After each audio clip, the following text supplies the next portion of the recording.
আল্লাহ রাব্বুল আলামিন বলেন, আমান ইয়াবতাগি গায়রাল ইসলামি দীনান ফালা ইউকবালা মিনহু ওয়া হুয়া ফিল আখিরাতি মিনাল খাসিরিন।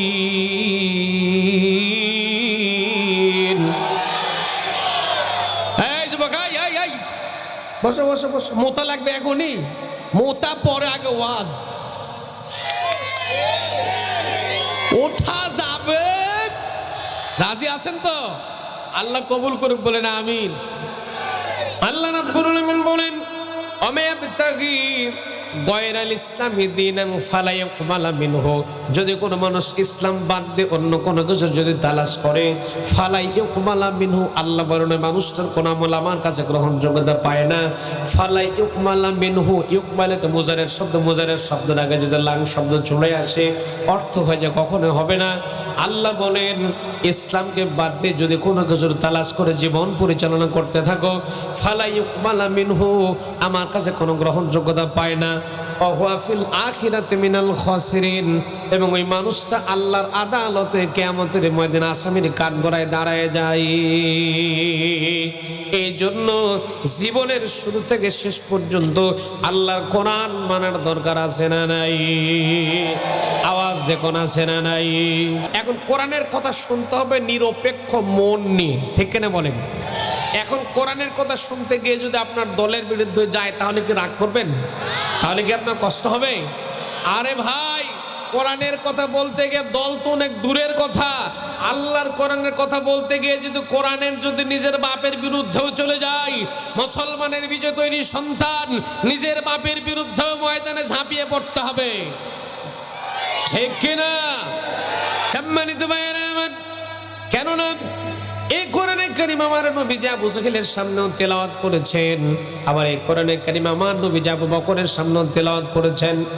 আজকে যদি গোপালপুর নওদা গোপালপুর স্কুল মাঠ এলাকায় আবু জাহেল মার্কা কোনো মানুষ থেকে থাকে, তাহলে শোনার পর ওর শয়তানি কিন্তু আরো বেড়ে যাবে।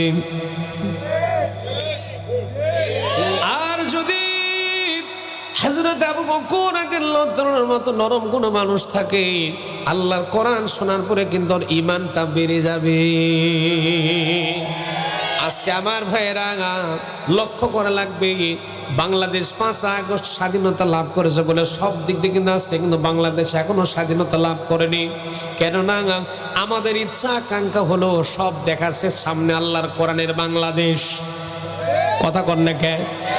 সব দেখাচ্ছে আগামীর বাংলাদেশ হবে কি দিয়া? আল্লাহর কোরআন দিয়া। যুবকরা ইসলামের জন্য ইসলামের খুঁটি, আল্লাহু আকবার কর। ইসলাম যুবকদের দ্বারাই প্রতিষ্ঠিত করতে হবে, যখন আল্লাহু আকবার। আমরা কোরআনের দেশ দেখতে চাই, কোরআনের শাসন দেখতে চাই, যখন আল্লাহু আকবার, আল্লাহু আকবার। আমার প্রিয় ভাইরা, কোরআনের শাসন দেখতে চাইলে আমরা দাড়িওয়ালা টুপিওয়ালা সর্বপ্রথম এক হওয়া লাগবে, কথা কর না কেন? আমরা দাড়িওয়ালা টুপিওয়ালার মধ্যে বিবেক আছে না নাই? আমরা লম্বা টুপিরা 5 কলিটা দেখতে পাই না, 5 কলিওয়ালারা লম্বারা দেখতে পায় না, লম্বারা ছোটটা দেখতে পায় না, দাড়িওয়ালা আবার ওই জুব্বাওয়ালারা পাঞ্জাবিওয়ালারা দেখতে পায় না। মানে এক এক দলের ছেলে এক এক রকম আছে না নাই? এখন আমাদের কোরআন দিয়ে শাসন করতে চাইলে সকল দাড়িওয়ালা টুপিওয়ালা দল মত সব বাদ দিয়ে আল্লাহর কোরআনের জন্য আমাদেরকে এক হওয়ার দরকার আছে না নাই? সিল্লা এখন আছে না নাই? এখন আমার আজকের আলোচনার সাবজেক্ট হলো আমাদেরকে এক হওয়া লাগবে। কি হওয়া লাগবে? কি হওয়া লাগবে? এক হতে পারলে আমরা সামনের সমাজটা পাবো আল্লাহর কোরআনের সমাজ। যে সমাজ আল্লাহর কোরআন দিয়ে যে সমাজ তৈরি হয়ে যাবে, ওই সমাজে কোনো চোর থাকবে না, ডাকাত থাকবে না, জেনাকার থাকবে না, সুদখোর থাকবে না, ঘুষখোর থাকবে না, সিটার বাটপার জুয়ারু পদারু গাঁজারু গাঞ্জুত্তি ইয়াবাখুর বাবাখুর ডালখুর এদের আশ্রয় বাংলার জমিনে হবে। বহু কিছু আমরা দেখেছি, এখন আমরা সামনে দেখতে চাই দাড়িওয়ালা আল্লাহর কোরআনওয়ালা মানুষকে, ঠিক না?